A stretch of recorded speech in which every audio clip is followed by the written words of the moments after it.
Hey guys, so what I've done today is I've measured a couple of things that are going to go into the new engine. So um, the stuff that I've pulled out, I've measured and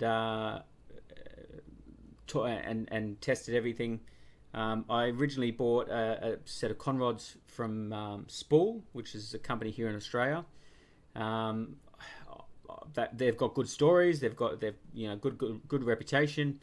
But boost line was just too sexy, so I ended up buying a set of boost line rods. Um, so I went through and measured. So um, that's the stock rod, which surprisingly was quite stout. It's quite a heavy rod, and I've got all the measurements and all the weights and everything like that. It surprised me being in the motor. It's a solid unit. I don't know if they go. I know piston land grooves go, but that's a solid piece of metal. So this is the spool rod that I bought. So these are out of Brisbane here in Australia. So that's a spool rod. Let's see if I can get the little.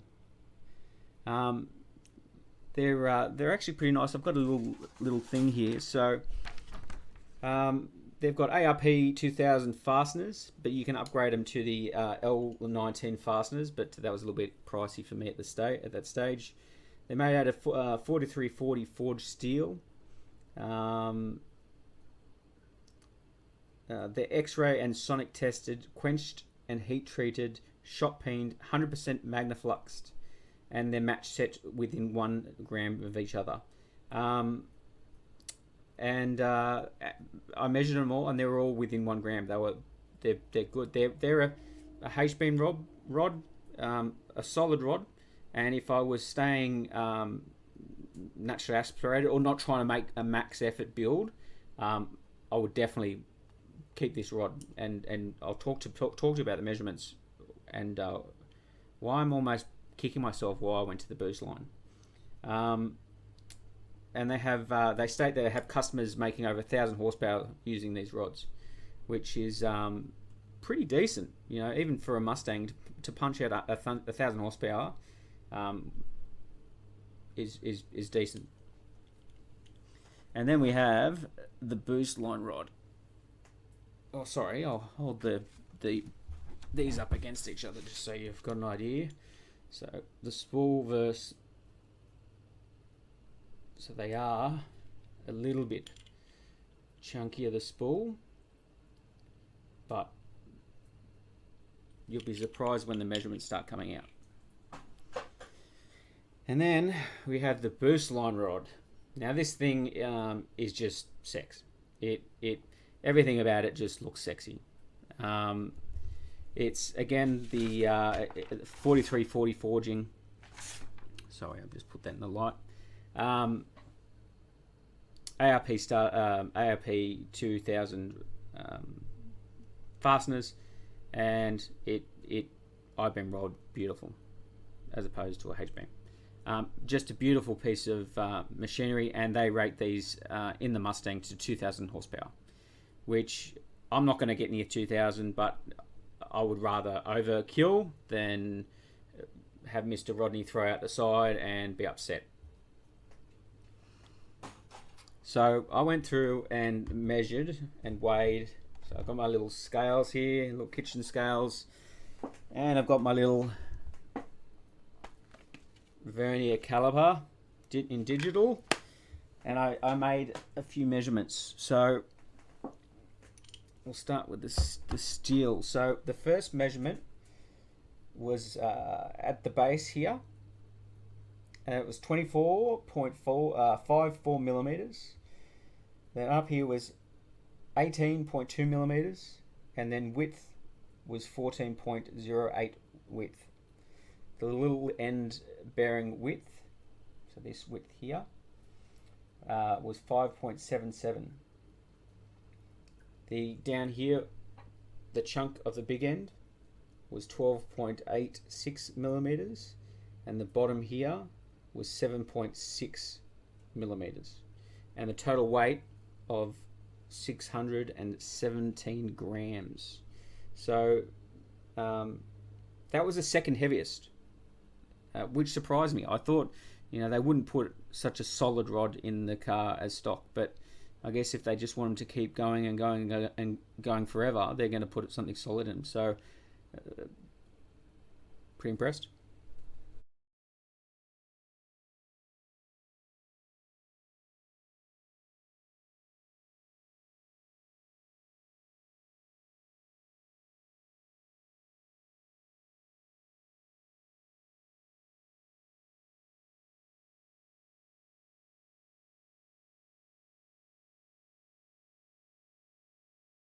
To give you an idea of money, the cost of the spool rods in Australian dollars, a set of 8 will cost you $745 plus shipping. So, bang for buck, that's a great deal. That rod is, you know, yeah. I can't. Buyer's regret. I think it's really good value for money. So I don't think I have a hard time selling these for the boost line. The boost line, on the other hand, they cost me $2,250 Australian with $19 shipping, and the shipping came from Las Vegas. The thing that also concerned me on their website was it said it was designed, finished, and inspected in the United States of America. And I love the United States of America. If I could go over there and become an American, I would do it in a heartbeat. But they aren't American. Be made in China, huh? Made in China, flown over, maybe put a bolt in it, and then yep, looks good. It's American. So why am I paying $2,500 for a Chinese-made, American-assembled rod? That's almost as good as a thing that's worth less than a third. So look, I'm going to put the boost line in there for peace of mind. They say 2,000 horsepower. I'm not going to get close to 2,000 horsepower. Mr. Rodney's not going to come out of my motor. If I start approaching 1,300 horsepower, which I doubt again, will the spool start coming out the side? I doubt it. I think this little thing will do well. I think it will do really well. So a little bit of buyer's remorse. I'll slap them on somewhere and sell them.